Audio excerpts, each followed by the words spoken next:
Edward VI of England was born on the 12th October 1537 and he died on the 6th July 1553. He is known as the Boy King and he ruled from the end of his father's reign from the 20th January 1547 until his death. Because he was only 9 years old when he rose to power, he had 2 Lord Protectors. In this What If in History video, I would like to discuss the idea that Edward VI didn't die young. And instead I would like to have a look into what his reign would have looked like. And obviously I'm giving again about my own sensitivity and my own ideas of what Edward VI of England would have been like. And it is probably tainted by his own father, but also from what we know about him before his death. In this video, I will discuss diplomatic relations, obviously, what would have happened with France, what would have happened with Spain. I will discuss also the potential brides, and I'm even betting on one woman who would have become his consort. And I will also discuss his relationship with his sisters and his religious policies. It is important to understand that when Edward VI became King of England, his realm was not very stable. His father had created a lot of turmoil in Europe. There was still the Breakfast Room, and Edward VI remained a very strong Protestant king.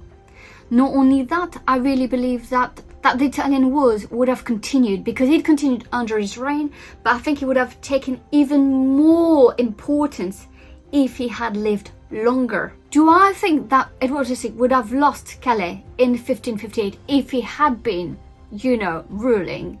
Yes, I do. I think that it would not have changed anything, but I think that if he had lived longer, he would have continued his campaigns in France to regain Calais. I think he would have been as stubborn as Elizabeth, but very much less diplomatic and very much more warrior-like. The pressure for any early modern kings to appear as a Renaissance king, to appear as a warlike king, was extreme. And I think Edward VI would have followed the footsteps of his father, and he would have been in many ways another version of King Henry VIII. I think he would have pursued Henry VIII's ambitions of grandeur. I think he would have continued to establish himself on the European political scene. And I think that once he was completely in control of his government, he would have been a ruthless king. I can even imagine Edward VI becoming borderline some sort of a tyrant, not really listening to his privy council. We know that under his young age, he made decisions like executing both of his uncles. He was merciless. And when people think that he was easily manipulated or under the influence of other noble men, I really don't think that is the truth. I think Edward VI really showed very strong characteristic of a Renaissance king who showed no mercy at his court and who was really determined to impose his views that were political, diplomatic or religious on his people. And for that, I really believe that he would have continued the Italian wars until he was successful. The only difference is that obviously he would have made some sort of alliances, because we know that one of the reasons why Mary I lost Calais in 1558 is because of her alliance with Spain, another Catholic country. So here you might ask me, how would he have lost Calais in 1558? Well, I just think that he would have continued the war with the French and Spain, and that by doing so, France would have tried to regain Calais. I really believe that was one of the main goals for France. So here, I really don't think that it would have mattered, what type of alliance he had. Now, having said that, it goes now to my second topic, where I'm going to talk about diplomatic alliances through dynastic marriages. In my What If in History video, where I discussed what if Elizabeth I had been a man, who would have been her consort? Well, here we have the same kind of choices. I really think that Edward VI would have chosen a Protestant princess and would not have entertained the idea of marrying a Catholic princess. He was extremely devout Protestant. He was determined to make Protestantism the religion of England, and I think there would have been no via media, and I think he would have just enforced it and more enforced it, and maybe persecute then the Catholics in his country very much early on. But now in terms of choices of Protestant princesses, I think he would have gone, instead of Cecilia of Sweden, so if you had watched my video on Elizabeth I if she had been a man, I explained to you that I think Cecilia of Sweden would have been the best candidate, mostly because Cecilia went to England, so here it was kind of easy for me to imagine that scenario.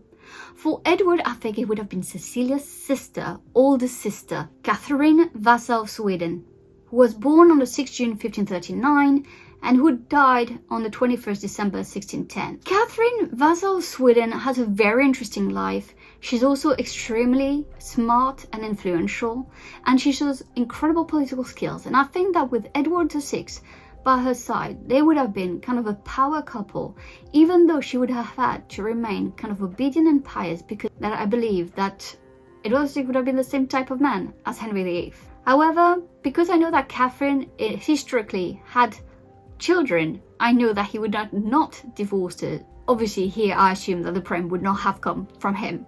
Historically, the real historical Catherine Vasa of Sweden had 10 children. 3 of them reached adulthood. And it's important here to remember that she gave birth to a son. And so it is important here to remember that she would have probably fulfilled her role securing the Tudor dynasty. This is something, again, that would have been very, very important for Edward.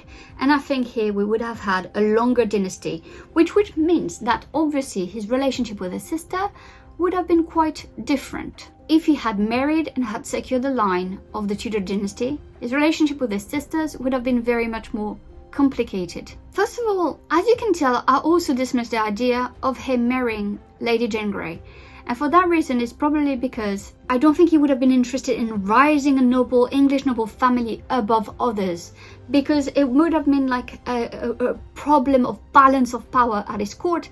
And Edward VI learned about factions really early on. I think he saw it at his father's court, but he saw it as well when he was young. So I don't think it was an option, and that's why he would have married, a foreign princess. Now, when it comes to his relationship with his sisters, I fear that his relationship with Mary I would have very much gone downhill. I think that he might even had executed her for treason or for not following his orders. I think he would have been kind of a tyrant / monster towards Catholics if he had had a longer reign. Elizabeth would have probably been married to someone of his choice, and she would have had no say in it.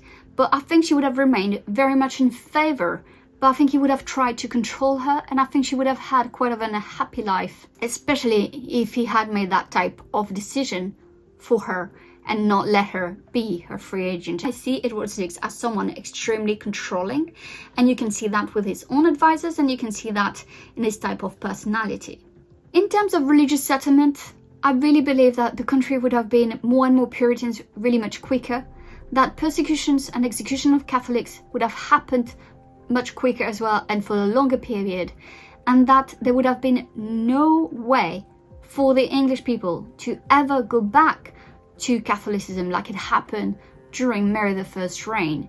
So overall, I think England would have been a much more Protestant country than it already is. I don't think the Anglican Church, which was kind of a via media that Elizabeth established, and even though it moved for more and more Protestantism, over the centuries, it still remained kind of like a sort of compromise, which would not have happened. I think he would have completely made sure that Catholicism had no chance to be revived in the country. I really hope that you enjoyed this What If in History video. I want to know your thoughts. Comment down below what you think would have happened if Edward VI of England had lived longer and ruled longer.